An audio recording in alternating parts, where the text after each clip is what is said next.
Welcome to Solve Crimes with Rick and Gavin. I'm Gavin Fish, and this is my partner Rick Tracewell. Yes. Rick, we're on the ALEXIS Sharkey case again. What are we talking about tonight? Well, we've been getting a lot of feedback and a lot of people asking us. We're no experts, so so people have been asking us why, basically, why Tom Sharkey has not been arrested for, now that they know how she died. There are people asking us why, he hasn't been arrested, and so we thought instead of our giving our own opinions, we thought we would bring in an expert. We have our in-house detective, Joe Cefalu, on with us. Yeah. And he'll answer a few of our questions. And, if people are live, they can also ask questions. So, all right. Yeah. So we got Joe Cefalu coming up. So stick around. We'll be right back. Yep.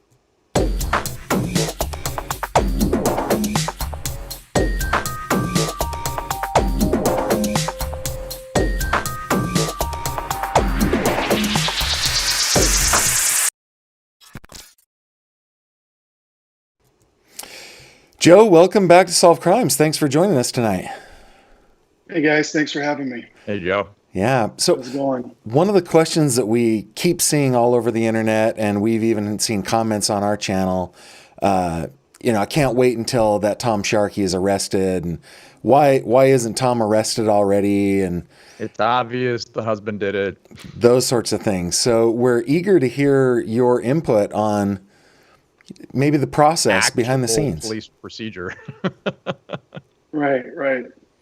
Well, what you read in the news or hear online or in social media clearly isn't all the facts of the case. So, the investigators are holding stuff close to their heart because they're still investigating the case. So last thing you want to do on a case like this that has national attention is to jump the gun too soon and make an arrest and then have to backtrack later and try to piece the evidence together. So what they're doing is they're doing arresting somebody for murder is not a small thing. You definitely want to make sure you have it right? Yeah, you need probable cause to make an arrest. And here in California, which is a little different maybe than in Texas, once somebody is arrested, then there's a clock that starts to running, right? You have to have a certain amount of time to get to a preliminary examination. And the defense attorney in a murder case usually will waive that time because they have a mountain of evidence to go through. But if you make an arrest really fast and the defense gets the discovery, they're going to want to rush to go to court right away to go to that preliminary examination so they can get their client not held for that charge. And now it puts you in a really bad light, and now you have a lot of catching up to do. So there's probably a lot of evidence in this case. There's probably a lot of crime scene DNA and stuff that they're looking into, and other evidence. And unlike the movies, you don't get DNA results in 5 minutes. It takes quite a while. So I'm sure that's what they're looking at. And so have you ever had any experience with a strangulation case, or can you walk us through like what kind of evidence they can get from a strangulation to basically match it with a killer? Right. I have had some with strangulation, and people think you can get fingerprints off of a body, which you can in certain circumstances. It's extremely difficult to do that though. And I don't know what the weather conditions were like in Texas at this time, but that would be very difficult to get. DNA, you could definitely get DNA. So if somebody put their hands around somebody's neck, you would think there would be some skin cells from that person around that person's neck. So you also got to look at other things, not just physical evidence on a body, but you're talking cell phone records and social media, and trying to pin the person down and to where they were at that time, and that just takes good old-fashioned police work. You can do the evidence, but you just got to do some good old-fashioned police work. Joe, when you've got a suspect in a case like this, what's the process that the police go through, I guess, in contacting that suspect or interrogating that suspect? We see it all we know is what's on TV and in the movies, and we know that that's not accurate, right? So what does that what does that process look like?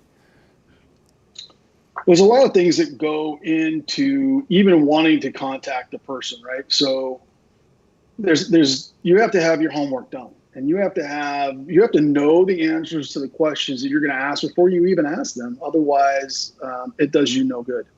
So you have to build a solid foundation and a solid case and know the answers to the questions you're asking. So when you go into that interview process and you go into an interrogation and you're asking the questions, you already know the answers to those questions. And you just want to see if they're being truthful with you or not. And you don't start with that crime. You go back in time. It's like, oh, tell me what you did last week. How was your day? And you kind of build up to the day, and you talk about the relationship, like how was your relationship? And you kind of paint this overall picture of what's going on in that relationship.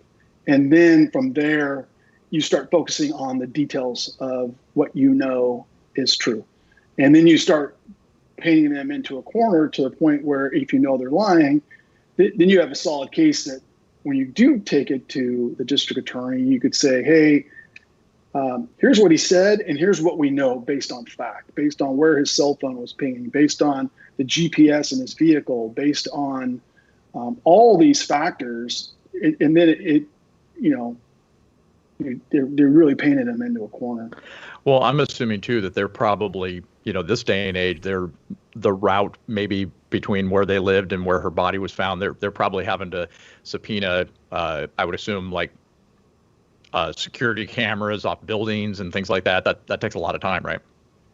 Yeah, none of that stuff happens overnight. And to get search warrants for all that takes time, and to get the returns back take time, and to analyze it takes time. And right. If they have a good crime analyst that could do a link chart analysis for them with all those numbers and video, that all takes time, and you need to establish this person's alibi and then refute it if that's the case.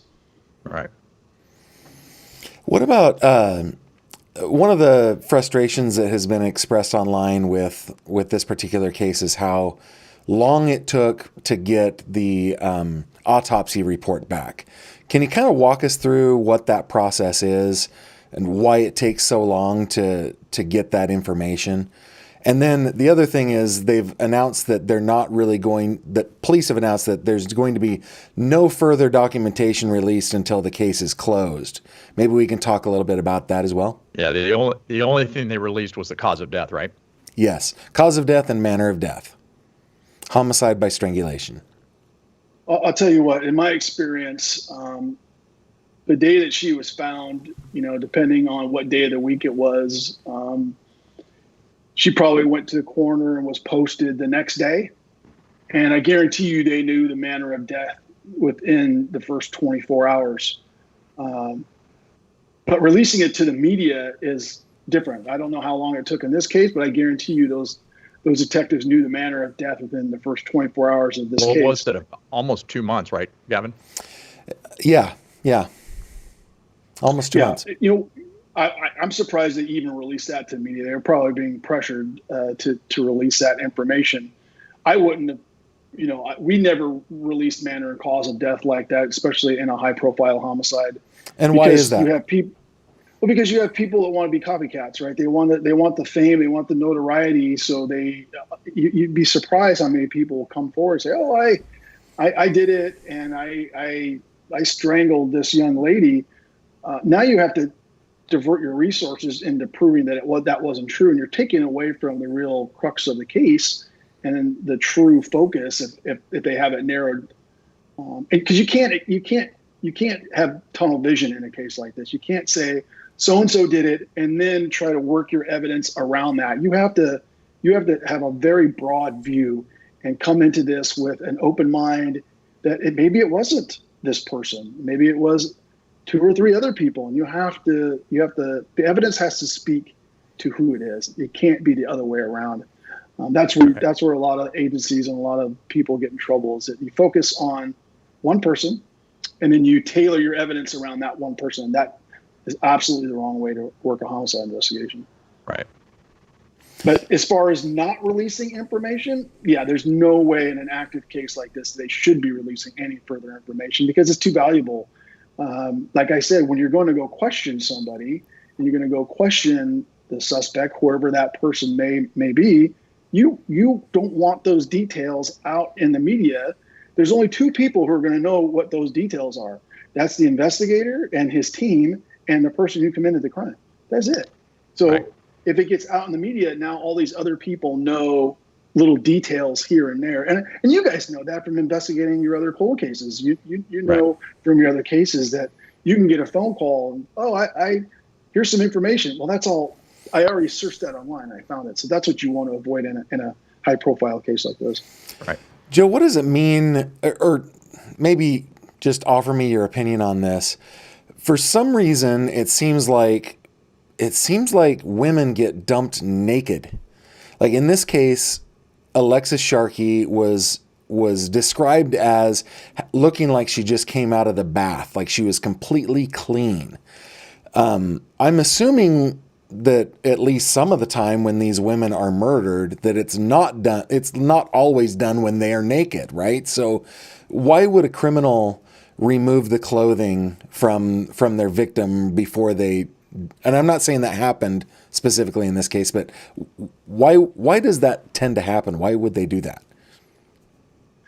Well, if you think about it, a strangulation case is a violent encounter, right? So there's going to be a struggle. There's going to be a fight of some sort, and there could be scratches on the suspect. There could be, which leads to DNA and hair and fibers coming onto the clothing. So if you remove all that, you're essentially removing a ton of evidence already, and so they can't get carpet fibers and couch fibers and bedding fibers and your hair that falls onto the suspect, or a blood droplet. What's under her fingernails? That's one of my questions right now. They're not going to release that clearly, but I'd want to know that. But that's the reason why. I mean, you try to get rid of as much evidence as you can. That's one of the reasons why you do that. Yeah, I mean, the police are dealing with a completely different time and space. I mean, with all the CSI and shows that, I mean, you're dealing with a much more educated, people out there, and they are thinking about, oh man, what can get me caught? So it makes sense. Of course, yeah. Absolutely. What's the process of, like, when we think of collecting DNA, we just kind of think of either they're collecting clothing that have fluids on them, or they're finding fluids and they're swabbing, but you're talking about skin cells like around a neck. How do they, I guess, get those, how do they get those off the neck? With a swab, with a cotton swab. Same way. Q-tip swab. Yeah. Yeah. They would just swab around the area or any other, areas that look potential, and then look for trace DNA. That's what obviously you're going to have hers, but there's going to be another DNA. If you're hopefully there's another DNA in there that now you need to compare to. And if it's not in a national database, now you need to collect that from who you believe is your best possible suspects, and then eliminate or include them in that sample. What are those, I guess, if you're going out there looking for comparative DNA from, say, one of your suspects, what are their rights in that? If you go up to them and you say, I would like to collect DNA, can they just say no? Of course. It's a search. It's a Fourth Amendment violation. You can't just say, well, we're taking your DNA. I mean, it's the Constitution protects us from illegal search and seizure, and that's a search, it's a seizure. So you either need to get a search warrant or you need to obtain it surreptitiously. Which, if somebody, like if I were a smoker and I was smoking a cigarette and somebody was watching me, I don't want to give anybody any tips, but if you throw it away and you walk away, that's abandoned. You just abandon that piece of property that has your DNA on it. Anybody can go pick it up, and now you have a sample, or a glass or soda or whatever it happens to be. Right. That's considered discarded and abandoned. So that there's no expectation of privacy for your DNA on that. But once you get that and you get a comparison, then that gives you enough to get a search warrant to get, physical where you swab for the DNA yourself to have that absolute comparison. Well, man, we can't thank you enough, Joe, for coming on. I mean, your expertise and knowledge and stuff is really super valuable. We would have stumbled around everything you said and we wouldn't have gotten to half of that. Yeah, we appreciate it, Joe. I'm glad I could be of help. I hope this case gets solved soon. All right, thanks, man. Take care. Thank you. Take care. Bye-bye. Well, yeah, I'm glad we did that. I'm glad we have him. Me too. And one of the things that I kind of feel like we should have mentioned is Joe Cefalu is 25-year veteran as an investigator, and he investigated violent crimes, homicides, rapes, those sorts of things. Retired as a police captain, so he's got a lot of experience with not only, I guess, boots on the ground, but he also has an idea of how procedures go from the top. Yeah. One of the things that I was thinking of in a couple of our cases, typically speaking, just so our viewers understand, typically speaking, if there's an open case, you don't get access to it. The public just does not get access to it. You can request it all you want, and you just don't get access to it. But in a couple of our cases, which are open cases, we do have access to all the police investigation files, right? And or some of the police investigation files. That includes Carol Beth Hilburn, Nancy Benalik, and Amanda Winkowski. And well, Amanda, her mom had to sue to get those. Yeah, and she had to. Let's see. We've got a question actually from Marcy. Says, "Why was the body dumped so close to her home and not hidden better? Any thoughts on that?" That's a good question. We've had that come up quite a bit. I mean, even in the Carol Hilburn case, she was dumped less than 30 feet from the road, and I don't know, that might be a question for a psychologist. It's I don't know if it's a panic thing. They just want to get it over with and be done. Yeah. Maybe they don't want tire tracks off of the road, that they can be matched to. Again, we're dealing with an educated, I guess a more educated public, population. Yeah. Everybody's watched something. They know how they can be, taken, gotten and there's something in the ALEXIS Sharkey case that I hadn't caught before, but in one of the news programs, they interviewed the person who found her body. He was a Houston public works employee, basically the garbage collector service, right? Yeah, I watched that too. He said that the feet were actually in the road. So, oh, really? Yeah, and I hadn't caught that before. I thought that she was in the bushes, back behind, but I guess it depends on what time of day, right? I mean, if it's daylight, you'd want to just, I'm assuming, trying to put myself in that situation, you just dump and drive off, right? You don't want to be seen lingering. Yeah, maybe. In Carol Beth Hilburn's case, we kind of figured out the timing, right? She was last seen at 5 a.m. and she was discovered later that morning, but the sun was coming up, right? At like 6:15. So theory that he just wanted to get out of there, so he was not seen in the area. In Alexis's case, it just feels like she wasn't hidden at all. Just, I did this. I got to get rid of the body. And that kind of, I think that lends itself and gives a lot of insight on the state of mind the person was in. And let's say, just for this example, if it was her husband, I would assume he's in a total panic about what he had done. Probably didn't know what to do.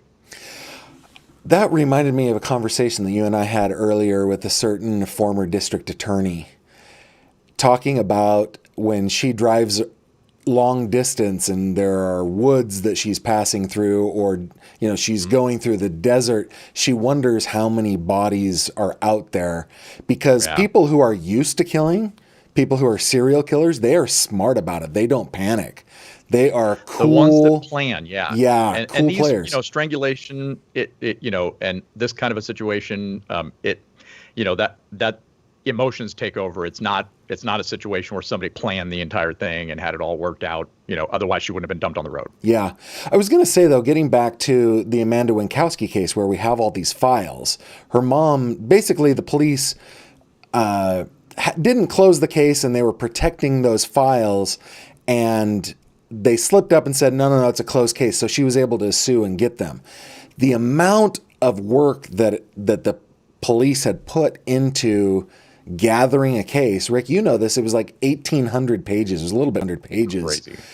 In about these days, I mean, a you're month and a dealing half. with cell phone records, tower pings, witness statements, all those interviews. They transcribe all of that. Yeah. It's a lot of information to jug through. So that's probably why it takes so long to get somebody arrested. Mary has a follow-up question. Could the killer have wanted her found sooner rather than later? What do you think about that, Rick? There's cases we've seen that especially somebody who's close to the victim, and either they accidentally killed them out of rage, an emotional thing, where they either cover the victim up or put clothes on them if they didn't have clothes on.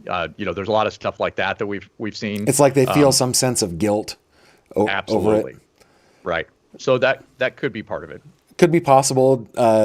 Feel guilty, don't want her family to worry about her being missing forever. And maybe it could be part of an impromptu plan going, I need to get ahead of this. Well, I'm wrapping my brain around if her feet were in the road, that sounds like a panicked, get her out of the car, speed off. Correct. It does not sound like there was any time taken there. Now, Don't care. In this case, I kind of feel like there are two prime suspects, and they're both pretty obvious. The first is her husband, who is Tom Sharkey, and that's who everybody online, and I shouldn't say that, who a lot of people online say, oh, this is obvious the husband killed her. Right. The second person that I see as suspect is Sebastian Seb Marmolejo. Right. He was the person I'm glad you were the one that said that instead of me. Yeah. He was a person who was having an affair with ALEXIS Sharkey. And I was leaning more towards Seb when I thought maybe this was an overdose and it was a panic kind of thing. I'm just going to dump her body. Now that it's a strangulation, I'm kind of siding with the internet on this. I feel like Tom Sharkey is probably the number one suspect. Yeah, and Joe alluded to another one of the reasons why this will take a long time is that this case obviously has a giant spotlight on it. And Houston's a big city, and they can handle high-profile cases, and I think it's the smart thing to do. Get it right. Don't get it wrong because people are pressuring to get an answer. Make sure you get it right. Otherwise, a murderer could be, set free. One of technicality. One of the questions I forgot to ask Joe, which is probably super childish or at least naive, and that is, you see on TV shows where cops will point at a suspect, say, "Don't leave town." Right. Right. I wonder if anybody's given Tom the ultimatum. Don't leave town, like Boss Hogg. I almost asked him if he thinks that they would put eyes on him, watch him. But I would also I think they have to get some approval on that to do that as well. Actually, yeah, because there are finite resources in a police department, and all of that investigation costs money. It costs time. It costs sometimes overtime. And they have budgets set aside for these investigations. And we've learned through pretty sad experience that once those funds are exhausted, that's when those cases tend to just go cold and they can no longer. And let's be honest. I mean, for what we do know, we don't know the dialogue they have with Tom. Last we heard, the police department said that he was cooperating, right? Yeah. In the beginning, it said the report said the police said that he was cooperating. The next thing that we learned was that he had kind of shut down, and it was having to do with the medical examiner's office wanting to deliver the body to next of kin. I don't know if that was an indication that he had stopped cooperating with law enforcement as well. Anything to the contrary, right? We haven't heard anything to the contrary, no.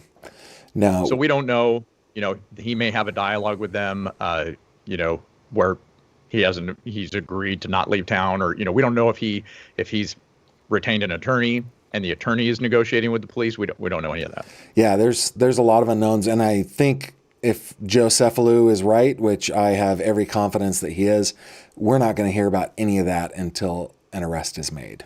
It's all tied up in a nice bow. Yeah. Yeah. Well, that's probably a good place to leave it, don't you think? Yep. So yeah, we'll keep everybody informed as we find stuff. yeah. So thanks for joining us on Solve Crimes with Rick and Gavin. If you haven't already, please subscribe to our channel. We have, what do we have, Rick? 5 or 6 cases that we're working on actively right now. Some of which date back almost 51 years. Yep. And we've got some good content. If you are into true crime and you're into helping to solve crimes, kind of putting that puzzle together, Right. hope you'll like our content. So please subscribe. Yep. And we got another comment leave from comments and stuff. If you have questions on this particular case, leave comments below, and we'll do our best to answer those. Yeah, we try to answer every comment. So thanks so much for joining us, and we'll see you the next time.